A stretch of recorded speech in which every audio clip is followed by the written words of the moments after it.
welcome to Journalist Roundtable. I'm Corey Clark in Philadelphia. And joining us this week are from the Spotlight PA, Kate Huangpu, from Capitolwire, John Finnerty, and from Pennlive, Charlie Thompson. Charlie, we'll start with you.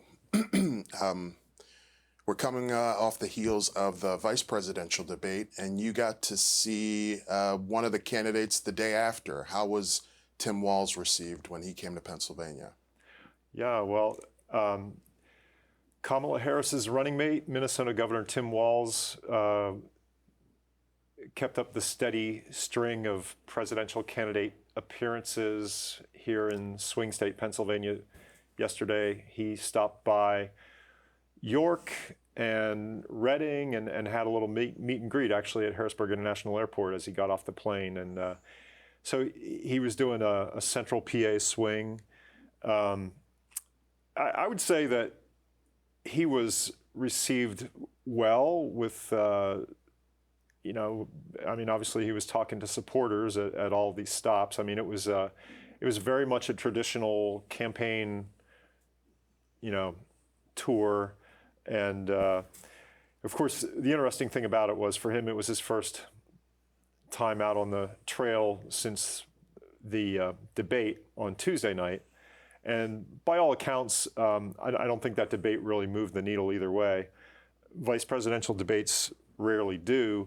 The main thing that those guys are trying to do is to not shoot themselves in the foot so that they become a national embarrassment for their ticket. And I think that, both had some stumbles, and, J.D. Vance gave the Democrats some ammunition by his kind of dodging the question about the 2020 election results.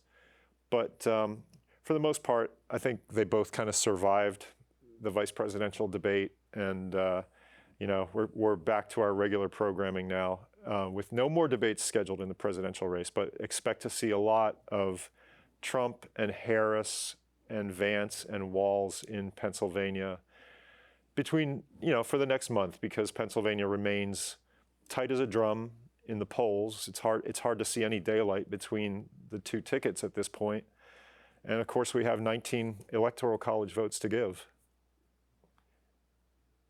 Did Walz's performance at the debate come up? Not too much. I mean,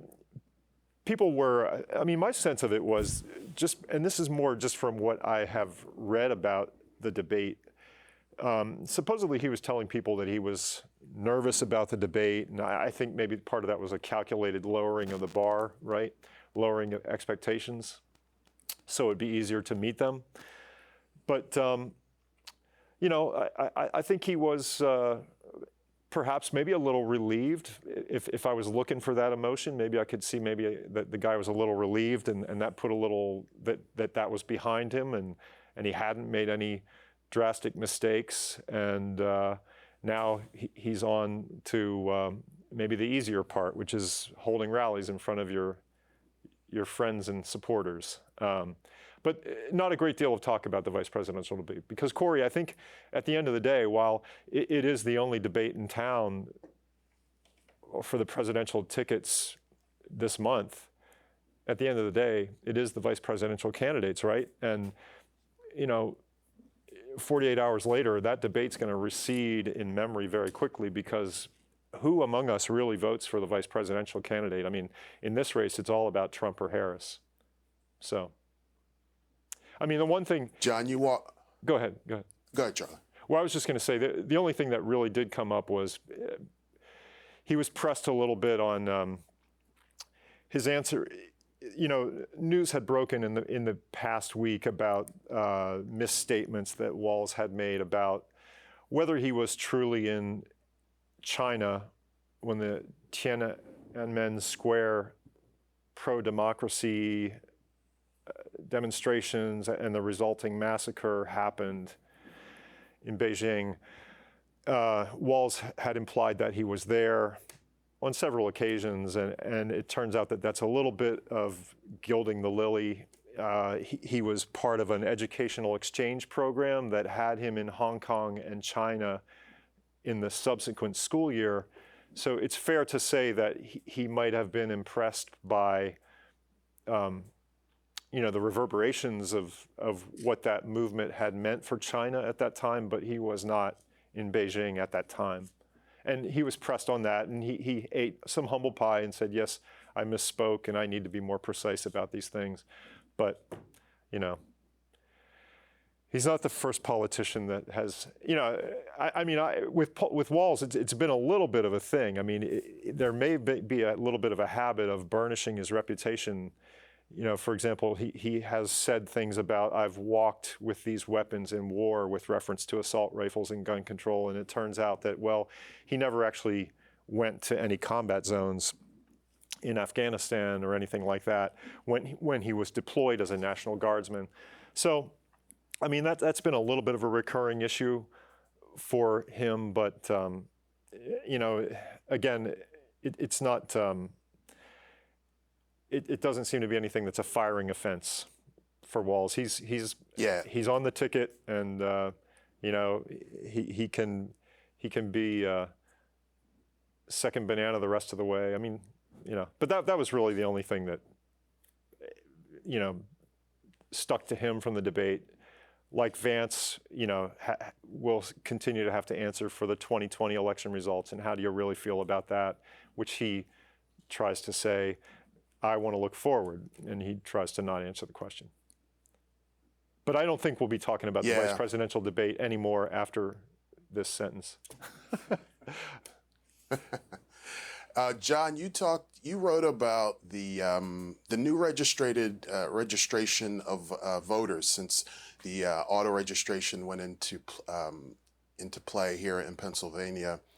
How is that playing out? And you wrote that a survey says that they're more engaged this cycle. Yeah, I think. Well, of course, that's an interesting little phenomenon. That we know almost exactly a year ago, the governor signed the executive order that made it. Created this auto registration program for when people go to different state agencies, and when they get services, they automatically become registered to vote.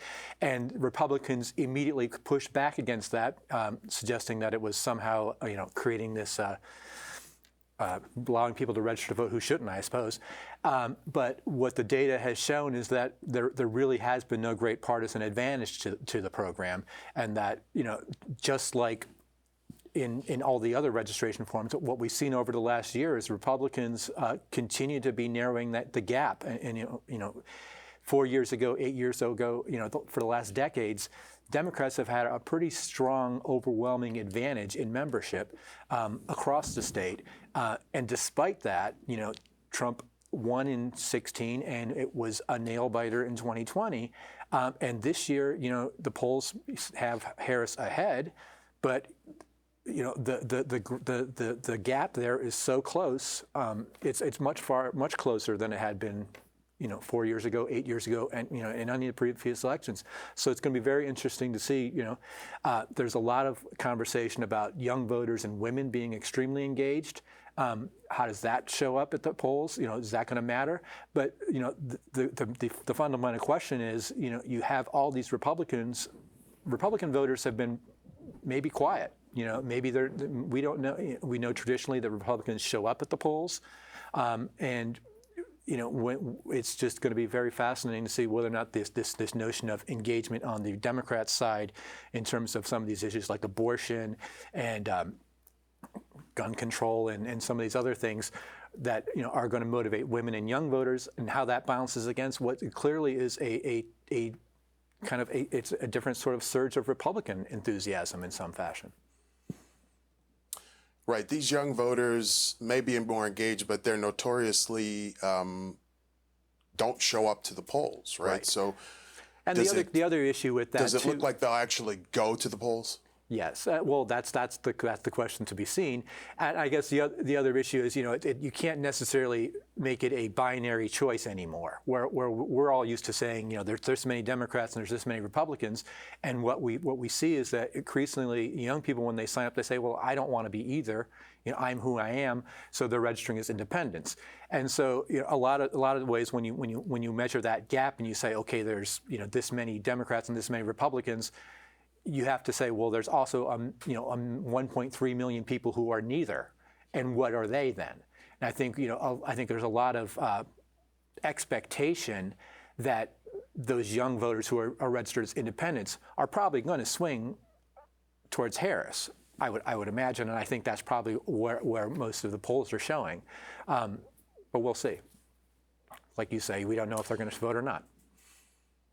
That does bring up an interesting issue, which is you mentioned the 1.3 million independents who don't have a say in primaries. Is there any kind of movement to open up primaries here in Pennsylvania? I know there's a movement, but is there any legislative movement behind that? There is a perpetual movement that's happening, but it rarely picks up that much traction, I would say. I think there have been a few occasions where it's either passed one chamber or the other, or it's passed through committee, but to my knowledge, it's never been a major, it's never looked like it was gonna pass both chambers. Yeah, David Thornburg is behind a movement that is trying to change that, and they're trying to do it in the courts and legislatively, so we'll have to see where that goes. Kate, let's go back to you. You in the election sphere, you broke down the finances of the row offices, and how are those races shaping up? And I guess one takeaway from your article was that there's a lot of labor money involved. Yeah, I think the row offices are kind of looking like what you would expect, right? The Attorney General race is the one that's getting the most focus. I think there's about, between just the two candidates, about 5 million, but there's also a lot of outside spending from, PACs backed by Pennsylvania billionaire Jeffrey Yass. He's a big pro-school choice advocate. I believe they spent about 5.4 million in the Auditor General and the Treasurer's race. They both raised around the same amount, but there was a pretty big gap between the Democratic candidates and the Republican candidates in both races, but they just go different ways. So in the Auditor General, the Democratic candidate Malcolm Kenyatta raised about $500,000, whereas the incumbent Republican candidate Tim DeFore only raised, I think, around 65,000. And similarly, or in contrast, the Treasurer's race, the Democratic candidate Aaron McClellan raised about 90,000, I believe, whereas the Republican incumbent Stacey Garrity raised, again, around $500,000 or so. So there's a very different situations from race to race, but overall, I think like these are kind of the numbers that you would expect to see in the month or two preceding the race.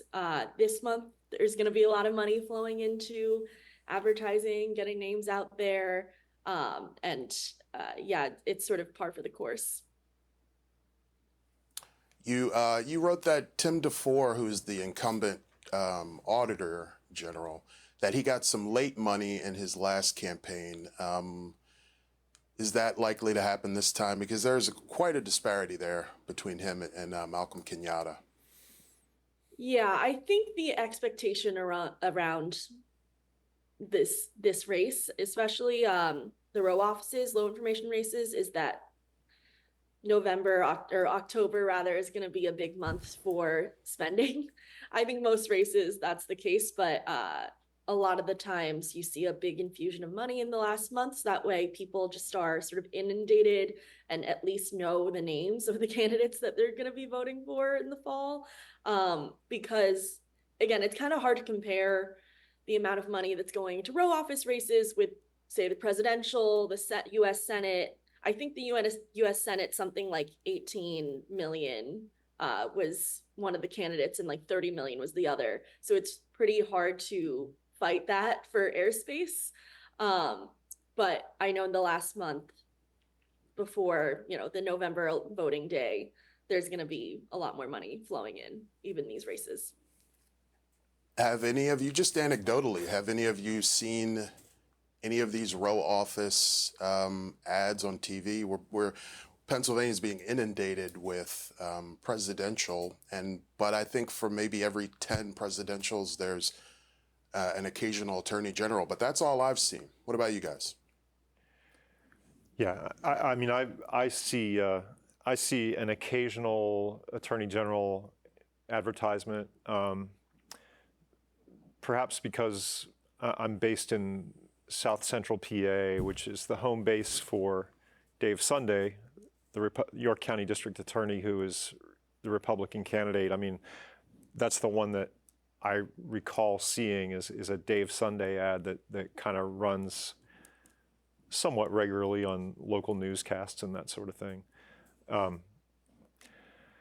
You know, Eugene DePasquale is a guy who's run a number of statewide campaigns. It's hard for me to imagine that he won't have more of a presence as October rolls on too.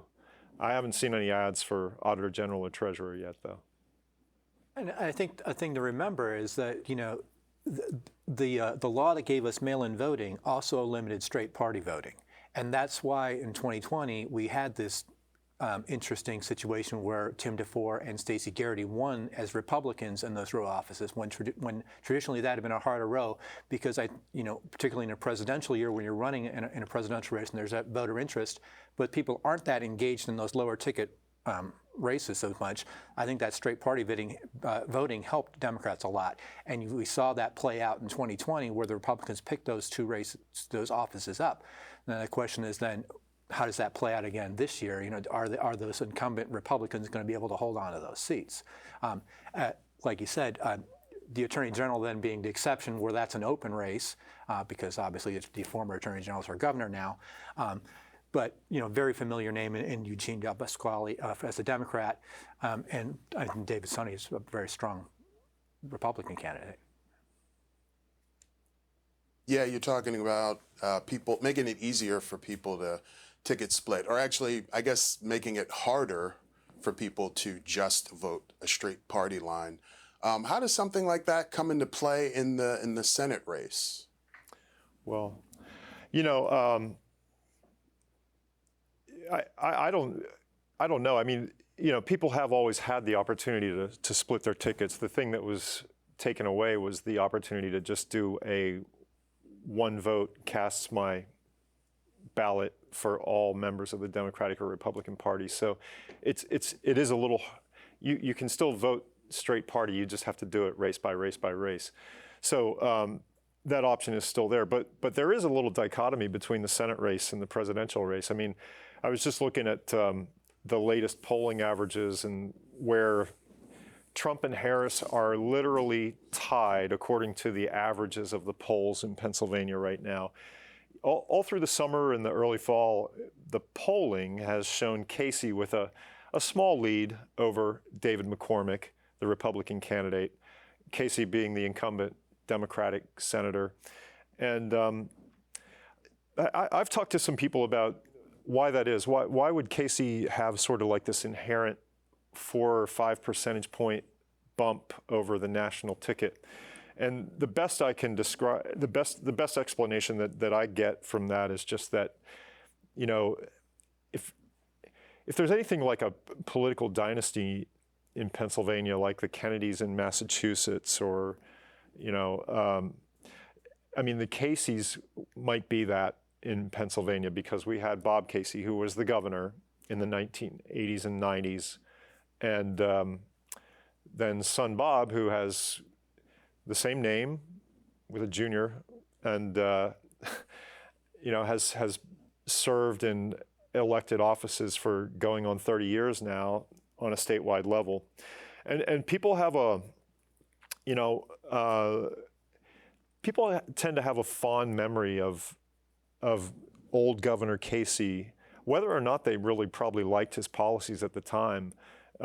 He was just a guy that seemed to inspire fond memories of people, and I think a lot of that has kind of transferred onto his son, who is, you know, like they used to say about Governor Wolf. I mean, whatever you think of his politics, there's not that much about the guy that is inherently unlikable. I mean, he's a very likable guy. He doesn't make people angry. You know, we have so many politicians in this day and age that seem to be sort of love-hate candidates, right? Donald Trump being the prime example. People either seem to love him or they hate him, and there's very little in between. Bob Casey's not one of those guys. He doesn't really offend people. I think if I had to try to explain why there's that little difference between how Casey manages to run in this very tightly split, very evenly split state, why does he run a little bit better? I guess that's it. It's just that Casey legacy. How has that, the issue of abortion played into that? Because PCN covered an event with Dan McCormick last week, and he actually evoked the name of Bob Casey's father because he mentioned that he was the one who signed the current legislation that's in place. How does that play into this Senate race, and where does Bob Casey stand? Has he been called out on that or asked about that? Well, I don't know if you guys have any ideas about that, but I mean, I know that Casey has, for all intents and purposes, his father was famously anti-abortion or pro-life Democrat, so much to the point that I think he was even yanked from being able to appear at the 1992 Democratic Convention for his abortion politics. But he was coming up from his Catholic tradition. He felt abortion was wrong, and he did not want to see it. He did not support abortion rights. Now, Casey the son has definitely moved off of that position, and he's evolved over time to be kind of what I would say would be a regular Democratic position on abortion. I mean, but I don't know that, I don't know that has, that's helped him within the party, and it's helped him with female voters, I'm sure, but I don't know that that's something that necessarily has caused a lot of the old Casey Democrats to, Democrats who are anti-abortion. I'm not sure that they've taken a walk on Casey because of the abortion issue. Before we run out of time, I want to get to some legislative talk. Kate and John, you both wrote about transportation funding and whether or not that will move in the legislature this session. I know around here, SEPTA is saying they need more money. What's the latest on funding transportation in the state? John? Yeah, well, I don't know that we really see any indication that there is any kind of great deal in the works. The House Democrats have kind of passed along on the governor's plan, which is to use a little bit of the sales tax revenue to help provide a reliable source of funding for the transit programs. The House Democrats spent the summer having hearings all over the state trying to demonstrate that this isn't just a Pittsburgh and Philadelphia issue, that this is something that would matter to everybody. But Senate Republicans have kind of taken the position that they want to tie it to increased transportation funding generally, to do more for roads and bridges, and the Senate's been in session for 2 weeks and hasn't done anything on that. And there was Ed Nielsen, the House Majority Chairman for the Transportation Committee, was outside the Capitol the other day with some union people talking about it. But all he really seemed to have to say was, the Senate should do something. And I'm not sure there's any real signal that that's going to happen. Kate, what are you hearing? Yeah, it's very much the same as what John said. I know that last week at a press conference, Governor Shapiro very much laid transportation at the feet of Senate Republicans. He was asked a question and basically said, the House Dems passed my plan, it's your turn. But yeah, there's, I think, fewer than 2 full session weeks left. So it's, I think, like 6 days or so before the election. So I'm not sure that there will be enough time or if there's the will to pass anything before then. And Kate, you also wrote about a pending utility shutoff regulation. Tell us about that. Yeah, there's a deadline for the end of the year. There's a provision in the Utilities Commission that basically outlines things like, not being able to shut off utilities if someone's sick or some sort of medical emergency. And it needs to be renewed every 10 years. The House has passed a version this week. The Senate's passed a version, I believe, at the end of the summer or sometime in the summer. And they are different. They don't seem to be in conversation with one another. So it's just a question of if someone's gonna make some sort of compromise, if it'll actually get done for the end of the year, or if it's gonna lapse. So if it doesn't pass, what does that mean for people this winter? A lot of the provisions are still, like, some of the basic outlines will still hold. But some details about whether the PUC, I believe, can intercede on behalf of tenants who are paying for utilities will lapse. So it will make things slightly more difficult, but the basic outline and framing of the PUC is still there. Charlie, we're almost out of time, but I wanted to give you a chance to talk about, we just had the 45th anniversary of the meltdown at TMI, and you wrote about TMI this week. What's going on over there? Yes. Well, in a story that I never thought I'd be writing, Constellation has the owner of TMI, Unit 1, has announced a plan to try to restart the nuclear power reactor, nuclear generating station in the Susquehanna River that was shuttered in 2019 for economic reasons. And this is a reactor, the famous reactor was Unit 2, which had the partial meltdown in 1979. This is the other reactor that operated fairly safely up until 2019. After it restarted after the accident and operated fairly safely through 2019 when economic conditions caused it to close. What has happened that makes it viable again is new power demands from companies like Amazon and Microsoft for things related to artificial intelligence and cloud computing and so forth. And Microsoft has signed a contract with Constellation that says if you turn this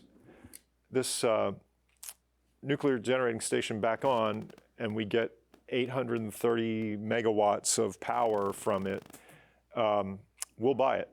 And so it's given them a green light to seek to restart the reactor, and I'm sure that's going to be a real fun debate to be had in South Central Pennsylvania and in Washington over the next few years. All right, and that's going to have to end it right there. Thanks to our guests this week, Kate Huangpu from Spotlight PA, John Finnerty from Capitolwire, and Charlie Thompson from Pennlive. And thank you for watching Journalist Roundtable. I'm Corey Clark. Good night.